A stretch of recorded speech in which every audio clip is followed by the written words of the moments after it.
Hello world and welcome to PG.biz, and I'm your host Peggy Anne Salz, because Brian, again, away. He is crushing it at Scottish Games Week, so hello to you, Brian, as well. And we're ending the week on a high note because not only do we have great events that we'll be reporting on in the future, but we're able to dive deep today into a newly released report confirming what we have always thought, myself and Brian, we have always thought games are good for you at multiple levels. But it's great to say that, but you sort of need the proof. Well, we do have the proof because we have an intriguing new report that delves into the intersection of neuroscience and gaming with our guest, and he is CEO, co-founder of Skillprint. It's a company at the forefront of combining AI and neuroscience to enable adaptive and personalized games. It's also a friend to several of our PG Connect events. I want to welcome you today, Chethan Ramachandran, welcoming you to PG.biz. Chethan, great to have you. And, great report, first of all. I mean, truly milestone. Response to that, because you've been talking about it, your company's been talking about it quite a lot. How was it received in the industry? It's been received very, very, very well. I mean, I think one, thing that we can all say about game developers is that they really do care about, games and what games do for their audience. And that's what gets game developers up every morning. So I think a lot of this is confirming what the industry has already known. It's always good to have data showing and proving what people think they know.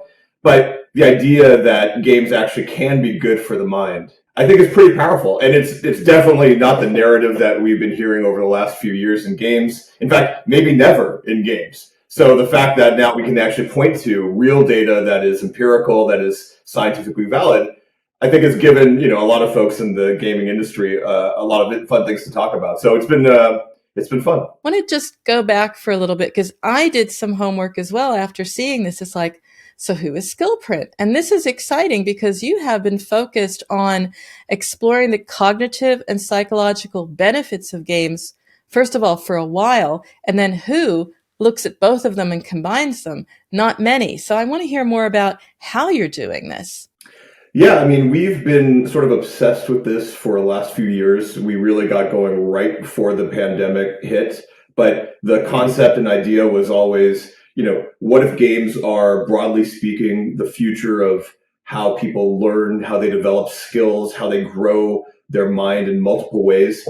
And both my co-founder and I kind of came to this independently through our own personal experiences, which I'd be happy to talk about a little bit more. But fundamentally, the idea has always been, there are so many games out there. There are so many people playing games. Let's dive a little deeper inside the hood. Data has always been a big part of certainly the free-to-play mobile gaming ecosystem for, the last decade or so. But within that data, there's even more nuance and subtleties. So what if we could start to take some of that data around a user, tie it to what is actually quite a bit of extensive research that has been going on around neuroscience and games for the last 20, 30 years.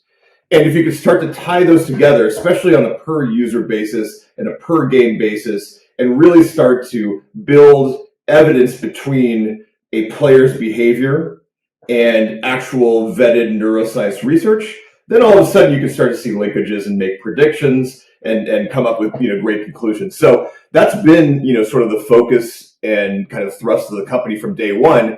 Obviously, it takes time to actually surface that data, build the infrastructure, make predictions. And that's what we've been focused on for the last 2 years. You got me going now, Chethan. Well, you've mentioned that this has a personal story to it. So I'm excited. I want to understand this because it can't be just, we woke up one day. Yeah. No, this is sort of, for me, it's been something I've been obsessed about probably for the last 15 plus years. My first brush with something called big data, when it wasn't even called big data, was back in 2006 when I joined as a young executive a company as a co-founder that was applying predictive models taken from Wall Street to information security, which was probably 15 years ahead of its time, even at that point in 2006, because that's what people are doing now.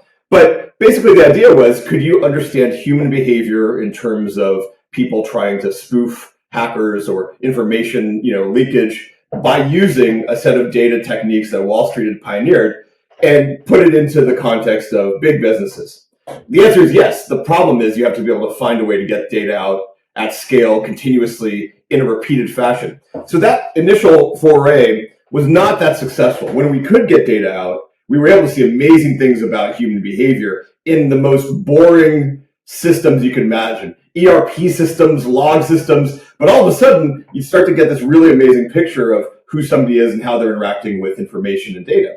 So I thought that was kind of interesting. We ended up selling that company. For the next couple of years, I kind of thought about, well, if you can get data in a really meaningful way at scale, in a repetitive way, could you do even more? And in 2009, I just felt that the gaming industry was ripe for that sort of approach. Games at that point, as you remember, had, boomed on social networks like Facebook. They were emerging in the mobile space. You obviously had connected games and MMOs and things like that. But the idea that there was this continuous back and forth interaction between a game developer or publisher and their audience was just emerging. It used to be you built once, shipped it, and then you talk to your audience the next time when a sequel came out. And certainly some console games are still kind of like that. But this whole new paradigm, I kind of saw that emerging and thought, wow, wouldn't it be interesting if I applied some of those techniques, that big data techniques, into games and see what happened. So that was 2009, and that one, I timed fairly well. It was sort of the pioneer. The company I started called Playnomics was the pioneer of using analytics and prediction in games. We grew that company from 2009 to 2014, got to, I think, something like 150 customers, millions and millions of users across, thousands of games. And really, we're really good at doing things like predicting churn to a decimal of a day, lifetime value to, kind of a couple cents, and ended up getting acquired by Unity in 2014. And it became essentially Unity Analytics and Unity's sort of back-end data nerve center.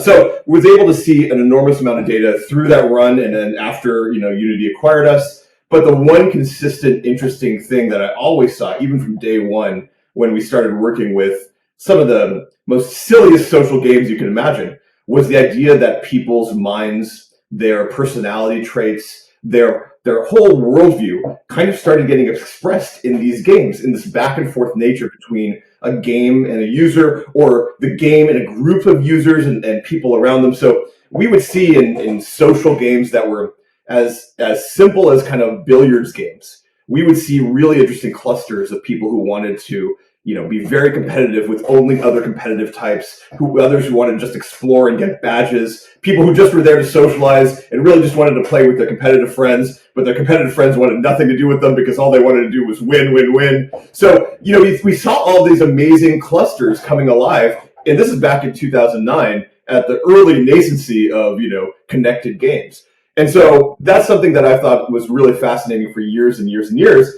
After Unity acquired us, I spent a lot of time around neuroscience and cognitive science labs. I just felt like the future was digital versus the mind, and how do those two things interact.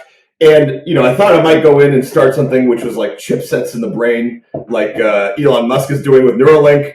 Turns out that's probably a 50-year project. That's a little longer than my personal preferred time horizon. But the interesting thing was that all of these amazing professors were using games to do all sorts of interesting things around the mind. Not only assess how the mind works, but grow the mind in different ways. And to me, whenever you start to see something that people take for granted, games, people play them every day, but you take very, very smart people who are willing to put their careers on the line and say, hey, there's something interesting going on here, that piqued my interest. And so that was kind of the beginning of the Skillprint journey, which was, okay, now we've created this layer of data that, everybody in the gaming industry is using.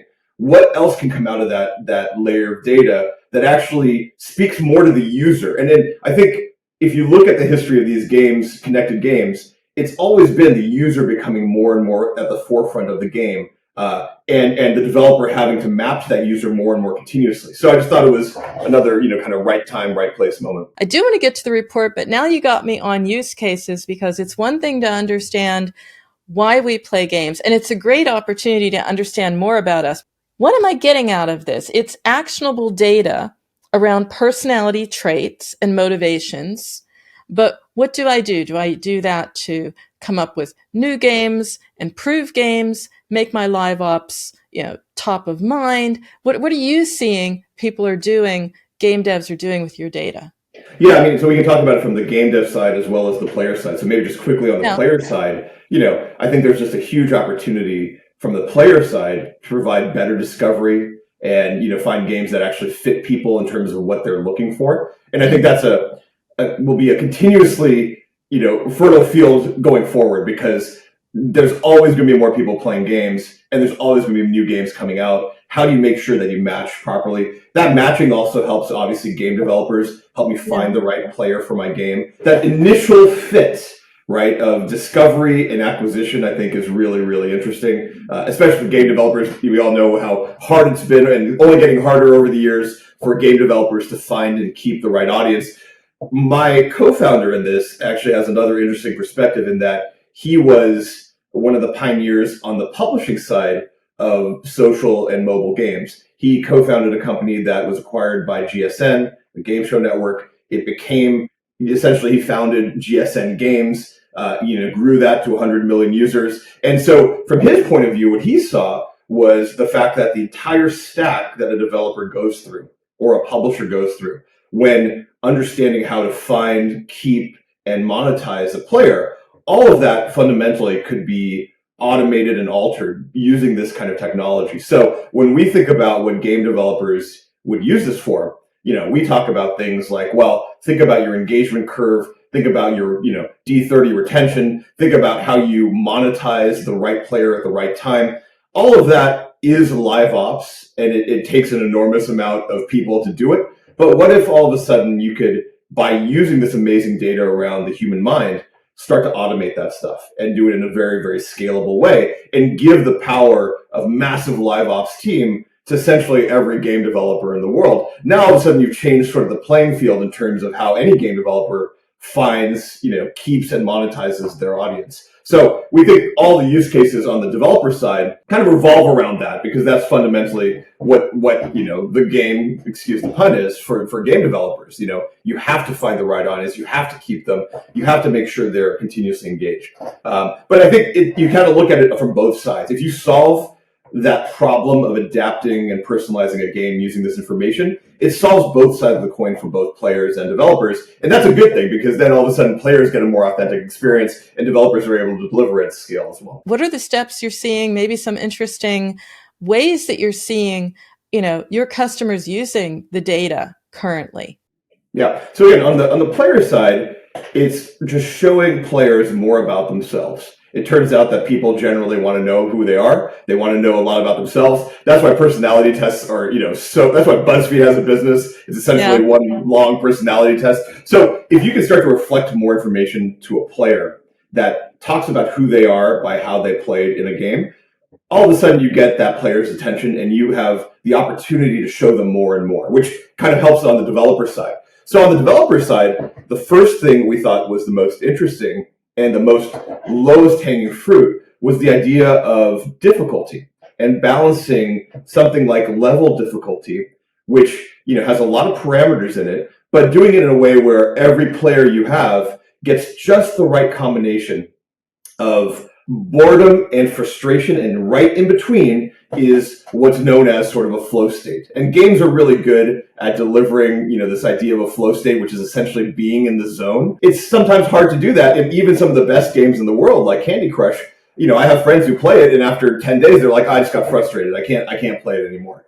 And when you start to think about that, the idea that a player is getting either bored or frustrated, and you spent all this time building a wonderful game, but you just haven't hit quite that level tuning difficulty, that's kind of an amazing thing. But we think that's an easy, low-hanging fruit, just to say, okay, well, let's first look at the spread of all your players. Let's look at all the levels you have, And let's see, based on this cognitive information, where people are getting bored or frustrated. And let's see if we can kind of map that to groups of players and then eventually individual players. And that's a very easy thing, I think, for most game developers to grok, because it's the kind of tuning that they think about every step of the way. Is the game engaging enough? Is it too hard? Is it too easy? How do I know? And if you can address that, it solves a lot of those problems that you can then get to more and more interesting things. Like I said, down the road, imagine a Tetris that changes based on your mood and how you want to feel. You're feeling a little groggy in the morning and you want to get in the zone. And Tetris recognizes that and starts to deliver a more sharp experience for you that's faster paced. Or you just want to relax at the end of a long day and things calm down and slow down.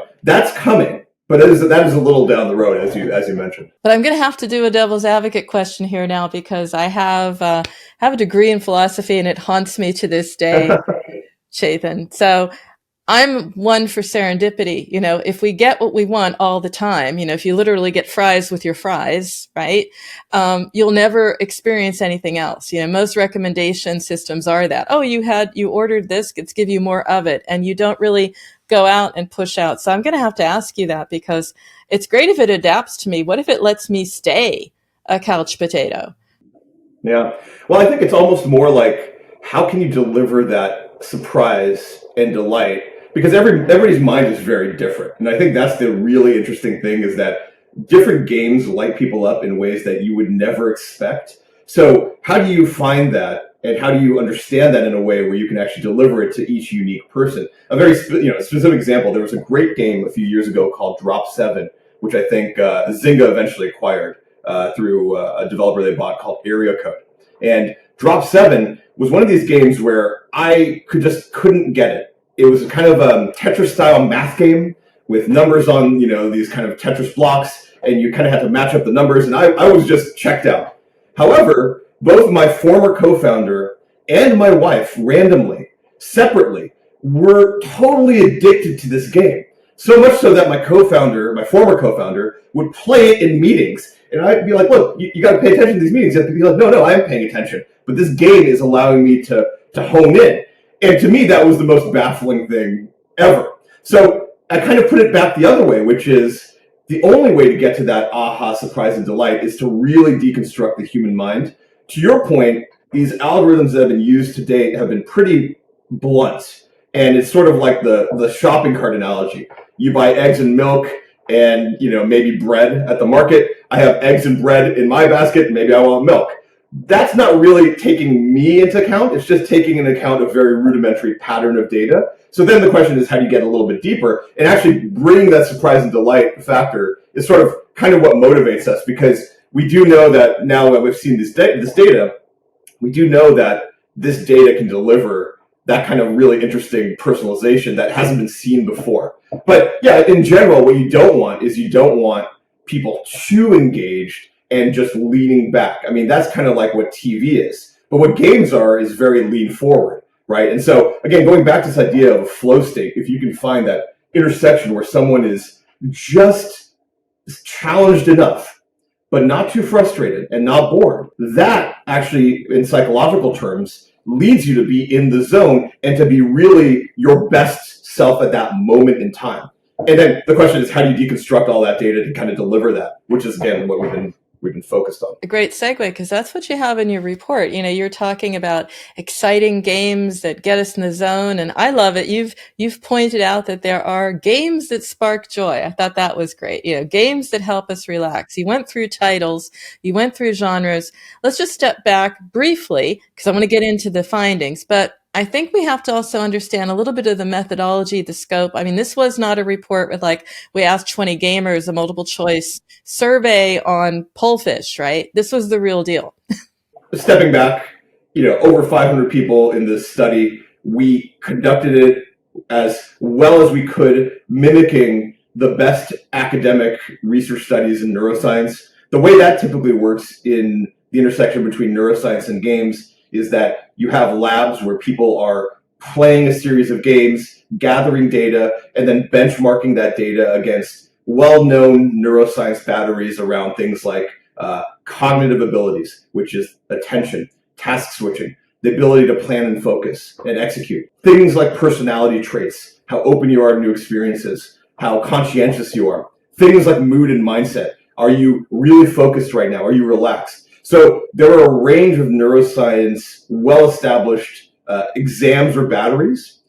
And at the same time, what we did is we just had people play a series of games and gather data on both ends. We'd have people play games, take these batteries, play games, take these batteries, and then create essentially this data layer that was able to look at when someone played a certain type of game, what's that translation on the neuroscience side? So coming out of that framework came essentially these findings. But that's how you have to do this kind of stuff. You have to act like it is essentially a research lab or a scientific study within this, kind of enterprise, because otherwise you're not tying the two sides together in the right fidelity. So that's the work that went into it. Some findings that it's actionable around personality traits and motivations. It's also surprising. What was a surprise for you? I mean, what would you like to share around what you saw in the findings? I'm not sure it's as surprising as much as gratifying to know that there's a broad level where you can make some broad generalizations, right?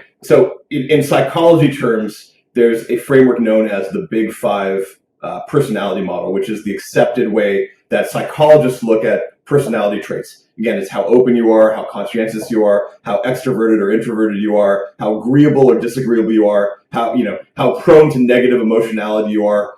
And so those 5 factors are kind of the model of how your personality works from a psychology point of view. And so when we started to tie that to things like game genres and game preferences, we saw things that maybe weren't surprising, but were quite intriguing. For example, people who tend to be more open to new experiences tend to be really, really open to playing role-playing games, which, when you think about it, kind of makes sense. You want to put yourself in other shoes. You want to pretend to be in a whole new, environment and act in a whole new way. So maybe that's not so surprising, but the correlations then in terms of things like how open you are to new experiences and well-known game mechanics is exactly the opposite. If you're not that open to new experiences, which is not always a bad thing, you tend to be more traditional in the things you like. You'll like mechanics that are more traditional, like casino games, sports games, things that you just know in your bones exactly how they work. The most surprising or interesting thing is how scalable the data is once you get away from the broad, well, most people who are like this stuff, as we talked about even with that shopping cart example. If you have this multifaceted model of the mind that takes in cognition, personality, mood, and mindset, you can then start to get really, really precise about what would surprise and delight somebody. So maybe I'm more open to new experiences than most, but maybe I'm actually a little bit more, conscientious than most, which would make my, game recommendations and the kinds of stuff I really like a little bit different from you, who might be very similar to me on all those different pathways. So I think what's really nice is that there are some broad takeaways that people can, implement to have effects on their broad population. But the more they dive in, the more they'll see more and more success in terms of engagement, retention, and monetization, because it really comes down to every unique mind and every unique person and how they react to this bundle of game mechanics, game genre, play types, all that wonderful stuff. It also gets very exciting when it shows you something you didn't know. I mean, often cases when you have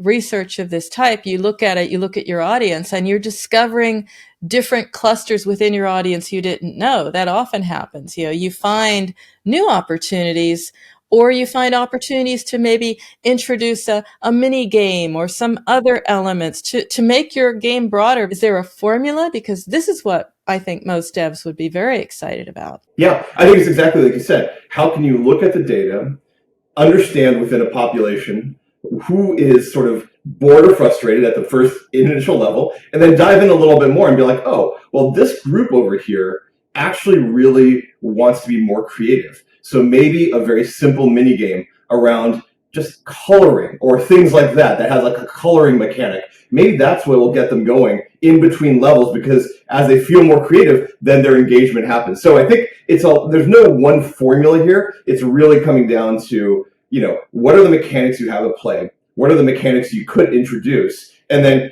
what are the different pockets of audience types that find, these different mechanics interesting, and then why. And the good news about this kind of data is that the why becomes pretty clear because you can see very quickly people who tend to want more focus or relaxation or creativity or joy or whatever it is have unique play patterns that segment out really, really cleanly. So then what we, can offer, and I think is the real ultimate value of what we're trying to do here, is it's this combination of all the player, kind of mindset types there are, all the different facets that go into, how people think, but it's also all the different type of game genres there are. And then within game mechanics, what are the different mechanics that light up different types of people, and what are the different bundles you can offer to different audience types? I think your point about it really is one game that appeals to different audiences within that one game is exactly it. And I'm not sure, that's one thing that I'd be interested in hearing what you think. I'm not sure that everybody's quite there yet. I feel like people are getting more and more there, but maybe you have a different perspective on that. I want to get back to one other point in your research, which is you went through specific titles, and I'd like you to maybe, just for our audience, because I read it and I'm going to put it in the show notes. Everyone has to read the report, download it, read it, but summarize for me some of the interesting points that you uncovered with regards to mental health, mental well-being. We talked about sparking joy and giving us an exciting experience, but there's other things at play here that are much more interesting as benefit to players. Our thesis was that people are playing games for a reason, and fun is always the reason, but, different people have different versions of fun at different times and want different things out of games at different times. So the idea that you can help people relax and get calm and almost use games as a, kind of augmentation to meditation has always been something that we thought was really interesting. I mean, meditation is great. I've been practicing for 20 plus years, but it's subtle and it takes time and it's not for everybody. And we would have people coming out of this report, coming back to us and saying things like, oh, once you told me that this game is actually relaxing, I started to recognize why it relaxed me. And then I wanted more of this kind of thing, or I wanted less of this. And we'd ask them, oh, do you have some sort of mental wellness routine? Do you practice some sort of self-care? They typically say, no, I'm way too busy. I'm running around with all these errands every day, and I can just play games for a few minutes. And then we'd say, well, do you want to meditate and do those kind of things? People would be like, of course I do, but I play games instead. And it turns out that when reframing it, people started to realize that their meditative practice was playing games, which is really kind of an interesting thing. People know they're doing it. They may just not be conscious of it.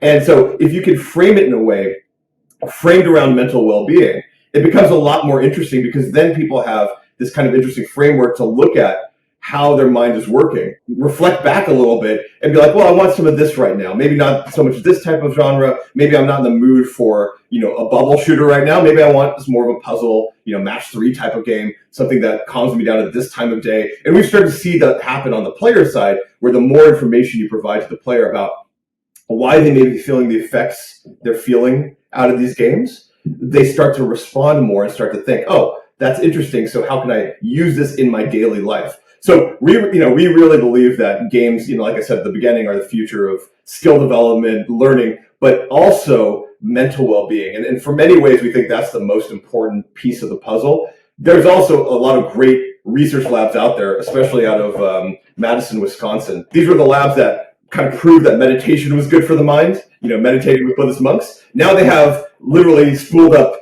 games to do the same thing, but around self-care. So that idea of mental well-being and mental wellness and self-care coming through, what people think are just a time waster, to us is super powerful. What's also super powerful here, and really why I'm personally pleased to hear about your work and to welcome you here as well to the podcast, is that now you've got a stake in the ground around the impact of games on mental health. Very strong statement, definitely a strong report. You almost now have the responsibility to involve other stakeholders in a wider discussion. I mean, this should be something that it's like health professionals, game devs, yourself saying, there's something here that is bigger than the sum of the parts. Yeah, I mean, we're on our side, we're a small company, but we've been pretty conscious about aligning ourselves with a variety of different research professionals and research labs, initially it's been at that level of cognitive science, psychology, neuroscience, which, by the way, are slightly different fields and look at things in different ways. So the fact that we're kind of tying together personality traits from a psychologist and cognitive traits from a neuroscientist and putting them together and saying these kind of equal this because of games has been pretty interesting for them, themselves. And so now you have kind of the research scientists looking at games as kind of the key to unify this view of the mind, which is the start. The next step, I think, is going to be actually getting people involved who really think about mental well-being every day, really think about education, who think about learning and skill development. All of those are kind of one and the same. And fundamentally, our belief has always been that the more someone knows about themselves, self-knowledge, that is the key to happiness, right? If you can understand who you are, even better, right? So how do you start to push on that, and how do you start to bring these groups together? You'll be seeing a lot more of that from us in the next quarter and next year. Now I have to ask you, because we've talked about it, we're talking about the potential of like one game to rule them all, something that's adaptive, something that's learning, then an ecosystem of stakeholders, health professionals, understanding and pursuing this to make certain that it's not just games are good for mental health, but let's try and understand why and how, and then wash, rinse, repeat to create games that have this sort of baked in. So I have to ask you, Chethan, what's next? So, we've been working on the machine here, right? Can you put together, games? Can you take games then and translate it into the data layer and then the mind layer? And then can you start to have, actual results that prove that games can be good for the mind?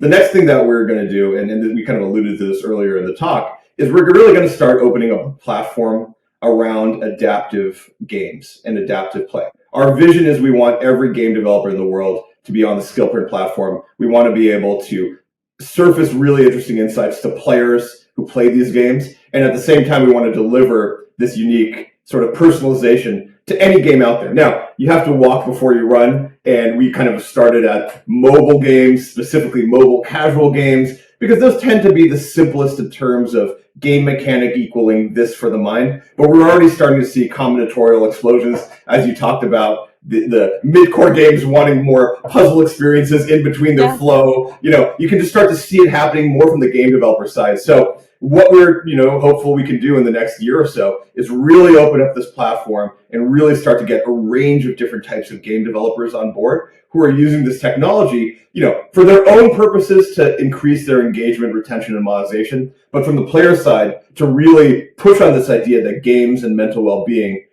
are really linked together. And I think that's the kind of nice thing about a platform is it's both sides. And, you're going to see stuff on the player side coming out from us, and you're going to see stuff coming out for the game developers as well. You've got me thinking again. This is your goal, right? You want to shape the future of gaming for the better. I've seen that in your press statements and elsewhere. And now you're talking about getting everyone on the platform. Briefly, what does that look like? How does a game dev engage with you, get on the platform, grab this data, ingest it, and apply it? Yeah, the idea is you integrate either an API or an SDK, drop that in, and then we're giving people a range of insights, mainly that are around this idea of level difficulty and getting your players into a flow state. And we're looking to work with, great game developers right now. So anybody who wants to work with us on that level, we're working with them, essentially free. We're never going to charge for this at this layer of analytics. In fact, in many ways, this is just my learning from my last business. You want to give data for free back to the developers. You want them to have as much data as possible. So we'll never be charging for that kind of data and it'll always be free for the developer to use this data as they want to. Either they put our stuff in and they see great data and they continue to use us to actually be a part of this platform connecting players and developers together. If they decide, hey, this data is great, but I just want to use it for my own purposes to make my game better, even better, right? All we want is to have people using this really interesting information.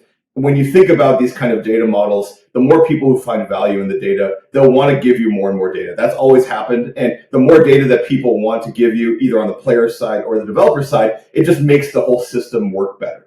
And so our goal is to be as friendly and helpful to everybody as possible, with this idea that ultimately we do want people connecting both on the player side and developer side through this unique information. Speaking of value, our last question, we do it all the time. What you value personally? What's your favorite game you're currently playing?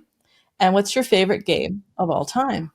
Well, I'm a huge Zelda fanatic. It's not not the most creative thing, but I think Ocarina of Time is my favorite game of all time. Breath of the Wild is a close second. I would be playing Tears of the Kingdom. However, I've been very successful in translating my love of Zelda to my whole family. So that includes my wife, my 12-year-old son, my 9-year-old daughter. They are all playing Tears of the Kingdom now. And I'm just watching them. I actually only played it twice since it came out, and I'm relegated to the couch, just being a kind of a spectator as they live stream in my own living room. Tears of the Kingdom. So that's a game I should be playing. There is another game I do play quite a bit still, which is an older game called Super Hexagon, which is a mobile game from maybe even 10 plus years ago. But maybe this gives a little insight into my personality. It's one of these games where you probably can never win. It's a kind of endless destruction, and it takes a lot out of you, but I find it really peaceful and calm. So take that for what you will about my personality. So what does that tell us about your gameplay? Well, I do like open experiences, and I do like, I tend to be very open to new experiences. So I do like that kind of Zelda role-playing kind of, frame. And I love the idea in Breath of the Wild that it is literally an open world where you can kind of play your own way. And one of the interesting outcomes of seeing my wife and 2 kids play is just the divergence in play styles. And when I actually picked up Tears of the Kingdom and played it once or twice, my wife was horrified by how cavalier I was about just swashbuckling through the world. So that's probably one thing. But at the other side of it with Super Hexagon in a game like that, which you can't win, I just find that kind of endless frustration kind of rewarding and keeps me going. So maybe that's why I'm an entrepreneur. Who knows? But we never stop learning. See, you're proving it. You just love that constant path and constant challenge. And I'm going to love having you back in about a year to tell me about what you're doing. Adaptive gaming. Now that is very cool. That sounds like a talk or a book in itself. And I want to be the first to have it. You got to bring it back to us. You got it. We'll do. You're on. Thanks so much for sharing. Thanks, Peggy. This show is all about how to do your job better, how to make an amazing game, how to market it, and you have a say. So if you have a story or know someone we need to shine a light on, then we would love to hear from you. We want to hear from you. We want to reflect the reality of the mobile games market in all its wonderful complexity and strangeness. So if you have any suggestions for us, if you have any feedback for us, you can always get in touch. You can email us at podcast@pocketgamer.biz. You can find us on Twitter @PG.biz, and you can reach out to us through the pocketgamer.biz website. If you're interested in listening to all of our podcasts, you can find them at pocketgamer.biz/podcast, and we would love to hear your thoughts on future shows. And we've got you covered on all the major platforms, so subscribe to the audio podcast, as Brian said. Look for us on YouTube. If you want to read it, hey, you can do that too, because we have a companion post for you as well on the pocketgamer.biz website. Tune in again for the next edition of the pocketgamer.biz podcast, and we look forward to speaking to you in the near future. Until then, I'm Brian Baglow. I'm Peggy Anne Salz, and that's a wrap until next week.